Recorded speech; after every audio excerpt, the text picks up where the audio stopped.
Dan tanda-tanda kiamat besar ini dikumpulkan oleh atau dikumpulkan dalam sebuah hadis yang sahih, ada 10 hadis riwayat Imam Ahmad.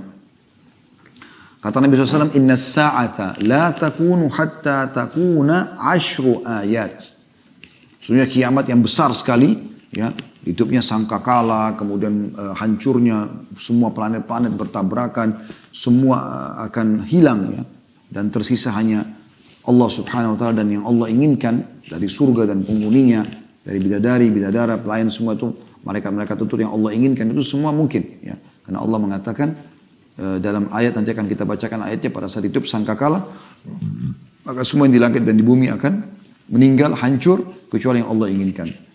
10 tanda-tanda itu disebutkan. Yang pertama adalah khasfun bil masyriq wa khasfun bil maghrib wa khasfun bi jaziratil Arab. Tentu di sini sebagian ulama mengatakan dalam hadis ini bukan urutannya, ya, tapi disebutkan secara acak oleh Nabi SAW. Urutannya sebagian ulama mendahulukan Dajjal. Di sini disebutkan Dajjal yang ketiga. Di sini terjadi adalah 3 tanda kiamat sekaligus. Terjadinya longsor besar di daerah timur bumi ini atau timur Jazirah Arab. Timurnya berarti Asia kita, ya. Dari Irak, Iran, Rusia, Afghanistan sampai ke bawah Indonesia ini, itu dikenal dengan timur Jazirah Arab. Kemudian akan terjadi longsor di barat Jazirah Arab, Afrika, benua yang besar. Kemudian juga akan terjadi longsor besar di Jazirah Arab. Ini 3. Longsor ini kata sebagian ulama sudah tidak bisa lagi ditutup karena besarnya. Kemudian yang keempat disebutkan dalam hadis ini, tapi sekali lagi bukan urutannya, ya. Nah, karena dijelaskan oleh para ulama ada urutan sendiri. Kemudian dukhan, keluarnya kabut yang sangat besar. Ya, kabut yang sangat besar yang menutupi mayoritas bumi ini. Kemudian disebutkan yang kelima adalah Dajjal, keluarnya Dajjal. Nah, akan kita jelaskan insyaAllah satu persatu poin ini biidnillahi ta'ala, mudah-mudahan ada waktu, ya. Kemudian yang keenam adalah Dabbatul Ard, keluarnya hewan melata di muka bumi, hewan tapi bisa bicara dengan bahasa manusia. Nanti juga akan kita jelaskan insyaAllah. Kemudian yang ketujuh adalah Ya'juj dan Ma'juj, keluarnya Ya'juj dan Ma'juj, ya. Ini adalah 2 suku dari anak Adam yang diceritakan dalam surah Al-Kahfi, dan Anda dianjurkan baca setiap malam Jumat atau hari Jumat surah Al-Kahfi dan mengenang kisah mereka. Bagaimana Raja Dzulqarnain itu menutup atau menyembunyikan mereka bukan menyembunyikan sebenarnya, lebih menghalang mereka di sisi sebuah gunung yang ditutup dengan beberapa besi yang dicairkan, ditaburi dengan cairan timah cair, ya, hingga menguatkan gunung tersebut dan tidak bisa ditembus oleh Ya'juj Ma'juj, tapi mereka akan keluar nanti di akhir zaman nanti. Yang ke-8 tulu'us syams min maghribiha, keluarnya terbitnya matahari dari tempat terbenamnya. Sekarang terbit dari timur, kalau terbenam di barat, nanti akan terbalik di hari kiamat itu, menjelang hari kiamat. Ya, kemudian yang ke-9 adalah narun takhruju min ka'ril adan, ya. Tamurrun nasu wa tazulu tarhalun nas, sampai situ, ya. Artinya api yang akan keluar dari pusat kota Aden. Kota Aden ada di Yaman, yang akan menggiring manusia. Dan yang ke-10 antara adalah nuzul Isa ibnu Maryam, ya, keluarnya atau turunnya Nabi Isa alaihissalam dari langit nanti akan memimpin di muka bumi. Baik teman-teman, ini kurang lebih, ya, sebutan secara acak, tapi kalau ulama coba menyusun sesuai dengan riwayat-riwayat yang ada, maka mereka menyebutkan yang pertama dari 10 adalah keluarnya Dajjal. Karena disebutkan dalam hadis tentang peperangan muslimin dengan Bani Asfar atau orang-orang non-muslim, ya, yang besar-besaran nanti perang besar. Bahkan kata Nabi SAW, karena akan melawan mereka dan mereka dibawa 80 bendera. Jadi sangat besar sekali perang tersebut, dan umat Islam akan memenangkan peperangan. Pada saat mereka tiba di Rum, maka syaitan menjelma jadi manusia, lalu mengingatkan Islam kalau Dajjal telah keluar di tengah-tengah mereka, maka mereka pun kembali. Itu tanda-tanda kiamat kecil terakhir. Ternyata Dajjal belum keluar, tapi pada saat itu Dajjal akan keluar. Dajjal diambil dari kata-kata Dajjala yang berarti kekacauan, dan dia adalah dari anak Adam. Nabi SAW sebutkan cirinya cukup banyak, saya ringkaskan karena lihat waktu. Dahinya lebar dan rambutnya keriting, ya, kemudian dia memiliki kulit yang agak cenderung kepada gelap, ya. Memiliki dada dan pundak yang lebar, dan dia memiliki mata yang rusak, ya, sebelah kanannya. Kata Nabi SAW, ketahuilah Dajjal memiliki mata yang rusak dan Tuhan kalian tidak rusak matanya, ya. Karena dia akan mengaku sebagai Tuhan. Lalu Nabi SAW sebutkan dalam sebuah hadis, Dajjal akan keluar di tengah-tengah kalian, maka dia akan tinggal selama 40 hari. Maka 40 hari dalam riwayat dikatakan seharinya seperti setahun, seharinya seperti sebulan, seharinya seperti sepekan, hari-hari sisanya seperti hari-hari kalian. Jadi kalau setahun berarti 1 tahun. Ya, kita pegang misalnya lafaz Nabi SAW secara zahirnya begitu. Setahunnya kan 40 hari. Kalau kita kurangi 1 hari berarti sisa 39 hari. Setahun. Hari keduanya seperti sebulan. Itu sudah setahun sebulan.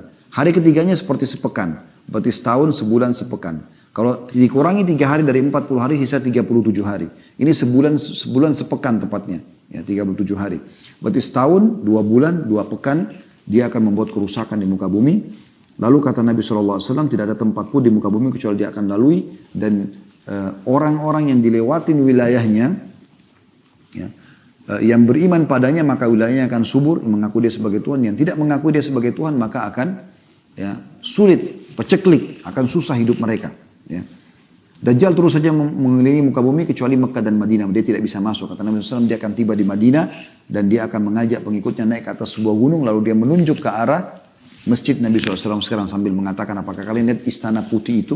Dan subhanallah di hari-hari kita sekarang Masjid Nabawi seperti istana putih. Kata Nabi SAW, kata Dajjal, dia mengatakan, apa kalian lihat istana putih itu? Kata mereka, iya. Kata Dajjal, itulah istana Muhammad yang aku tidak diizinkan untuk masuk ke dalamnya. Maka Dajjal tidak bisa masuk di Madinah. Dan ini kisah cukup panjang. Intinya, dia menyentakkan kakinya di sekitar kota Madinah, lalu terjadi gempa, keluarlah semua orang munafik dari kota Madinah menjadi pengikutnya. Sampai nanti akhirnya setelah selesai semua, tertinggal orang beriman, keluar seorang anak muda dari Madinah, lalu Dajjal menangkapnya, sambil mengatakan, aku adalah Tuhanmu. Maka anak muda itu mengatakan, kau adalah Dajjal. Karena Nabi SAW mengatakan semua orang mukmin akan bisa membaca di dahinya tertulis kafara atau kufur. Dan tahu kalau ini adalah Dajjal. Maka Nabi itu mengatakan kau adalah Dajjal yang Nabi SAW sudah sampaikan kepada kami. Maka Dajjal mengambil gergaji kata Nabi SAW lalu meletakkan di tengah-tengah kepalanya lalu membelah 2 badan orang itu sampai kemaluannya. Kemudian ya, dia melewati tengah-tengahnya sambil mengatakan hiduplah. Maka bergabung kembali badan anak muda tersebut. Semua pengikutnya bersorak-sorak. Lalu kata Nabi SAW, dia bertanya lagi, apakah kau sudah akui aku sebagai Tuhanmu? Dia tanya anak muda itu. Anak muda itu mengatakan, aku tidak bertambah kecuali keimanan kalau kau adalah Dajjal. Maka setelah itu kata Nabi SAW, Dajjal coba membunuhnya, tidak mampu atau tidak bisa lagi membunuhnya. Tapi ada beberapa wilayah yang dia lewatin dan dia berhasil. Dia berhasil. Di antaranya adalah, ya, dia lewat dalam satu riwayat sahih dikatakan, dia lewatin sebuah wilayah lalu dia datangi pemimpin wilayah tersebut. Entah presiden, raja, kepala suku, intinya wilayah itu dilewatin. Lalu dia mengatakan kepada pemimpin wilayah itu, saya adalah Tuhanmu. Orang itu mengatakan, kau manusia biasa seperti saya, dari mana buktinya? Dia mengatakan, bagaimana kalau saya hidupkan kedua orang tuamu? Kata pemimpin wilayah itu, oke, kalau kau hidupkan maka saya akui kau sebagai Tuhan.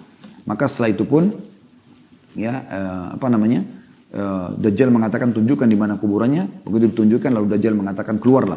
Lalu keluarlah kedua orang tuanya, pemimpin wilayah tersebut, ibu dan ayahnya. Kemudian berkata kepada anaknya, ya, berimanlah kepadanya karena dia adalah Tuhanmu. Nah setelah itu pemimpin wilayah itu pun beriman pada Dajjal, mengakui Dajjal sebagai Tuhan, lalu semua wilayahnya mengikuti pengiman kepada Dajjal. Tapi di sini teman-teman pentingnya untuk membaca sebuah hadis Anda harus baca sampai tuntas, jangan tidak tuntas. Karena dalam closing hadis, penutupan hadis kata Nabi SAW, dan ketahuilah sesungguhnya ya, kedua orang tua orang itu, pemimpin itu adalah syaitan yang menjelma untuk menipu manusia. Jadi tidak benar bahwasanya dua-duanya itu dikeluarkan oleh Dajjal, tapi ini dukungan terhadap Dajjal dari syaitan. Wa na'udzubillah. Ya, kemudian setelah itu Allah SWT turunkan Nabi Isa ya untuk membunuh Dajjal pada saat itu. Keluarlah Dajjal, Nabi Isa AS turun kata Nabi SAW pada saat keluar seseorang dari keturunanku bernama Mahdi atau namanya seperti namaku Muhammad bin Abdullah. Kemudian membawa pasukan ke masjid Menara Putih di negeri Syam. Kemudian disitulah dia akan mengimami orang sholat asar. Isa turun sambil memegang kedua sayap ya, malaikat. Kemudian ikut sholat bersama dengan mereka. Lalu Nabi Isa memimpin pasukan tersebut menuju ke wilayah Palestina. Ya, tempat Dajjal ada. Kemudian membunuh Dajjal. Kata Nabi SAW, Isa pun pada saat tampil dan dilihat oleh Dajjal. Dajjal melepuh seperti melepuhnya barang ya, meleleh gitu ya. Dia meleleh. Maka dibunuhlah oleh Dajjal, Dajjal dibunuh oleh Nabi Isa AS. Nabi Isa menghancurkan salib, membunuh babi-babi dan seterusnya. Dan kisah cukup panjang masalah itu. Kemudian setelah itu Nabi Isa memimpin keadilan di muka bumi, lalu keluar Ya'juj dan Ma'juj setelahnya. Jadi ini urutannya kurang lebih. Ya'juj dan Ma'juj ini dua suku akan keluar, kata Nabi SAW. Allah berfirman kepada Isa, hai Isa, ya, selamatkanlah dirimu ke gunung Tur di Palestina, ya, bersama pengikutmu, karena aku akan mengeluarkan hamba-hambaku yang tidak ada orang yang mampu melawannya. Maka mereka akan keluar Ya'juj Ma'juj itu, kemudian mereka akan membuat kerusakan di muka bumi. Ya'juj Ma'juj ini golongan tersendiri. Mereka manusia seperti kita, tapi mereka punya ciri-ciri sendiri yang mereka ini berbeda sama kita. Memang Allah SWT jadikan mereka sebagai cobaan. Mereka hidupnya semuanya kerusakan. Mereka membunuh siapapun yang selain mereka. Dan ciri salah seorang antara mereka akan meninggal dunia kalau memiliki 1000 anak. Baru dia tahu dirinya akan meninggal dunia. Saya pernah tanyakan kepada dosen kami waktu pada saat mempelajari masalah tanda-tanda kiamat ini, apakah ada di antara manusia kayak seperti kita ini yang bergabung sama pasukan mereka? Maka beliau mengatakan tidak ada. Jadi itu dari mereka sendiri. Dan mereka Allah izinkan untuk menyebar kerusakan di muka bumi. Mereka makan segala macam hal. Dan mereka saking besarnya fitnahnya, melempar anak panah mereka ke langit dan jatuh anak panah tersebut dengan ada darahnya. Allah menguji mereka. Maka mereka mengatakan, qatalna man fil ardi wa qatalna man fis sama. Kami telah membunuh semua yang di bumi dan kami telah membunuh yang di langit. Setelah itu Allah SWT mematikan mereka dengan satu kali. Sekalian semua mati. Allah SWT keluarkan di leher mereka bagian belakang seekor binatang kecil yang membuat mereka mati seketika semuanya. Lalu Allah pun menurunkan hujan setelah itu membersihkan bumi dari mereka dengan mengutus juga burung-burung yang mencengkram jasad-jasad Ya'juj Ma'juj lalu lempar di lautan. Seperti itu kurang lebih. Dan setelah itu ya terjadilah keamanan sampai Nabi Isa meninggal dunia. Keluar tanda-tanda setelah itu manusia mulai menyimpang lagi, ya mulai menyimpang, mulai menjauh. Maka keluarlah tanda-tanda ya yang selanjutnya, yang keempat yaitu keluarnya dabbah, keluarlah hewan. Ya hewan melata yang bisa berbicara, yang membawa cap kata Nabi SAW, mengingatkan manusia agar mereka jangan sampai melanggar hukum Allah. Lalu dicaplah siapa yang beriman dan siapa yang kafir pada saat itu. Kemudian setelah itu keluarlah kabut. Ya, yang mengumuni muka bumi ini, itu yang kelima. Kemudian yang keenam, 7, 8, terjadi longsor besar gitu ya. Di 3 tempat, Jazirah Arab tadi di timurnya dan di baratnya. Kemudian yang ke-9, keluarnya api dari wilayah Aden. Dan sekarang ini di kota Aden sendiri di Yaman itu sudah ada tanda-tanda, ada beberapa titik wilayah yang memang sulit sekali orang hidup di atasnya karena panas sekali. Ditemukan ada api yang sangat besar, apakah itu gunung berapi atau sejenisnya. Yang jelas itu kuasa Allah SWT, tanda kiamat. Yang terakhir adalah terbitnya matahari dari barat ya. Dan ini pada saat itu kata Nabi SAW, Allah akan menerima taubat hambanya selama belum terbit matahari dari barat. Ini tanda-tanda kiamat yang kurang lebih disebutkan yang terakhir teman-teman sekalian.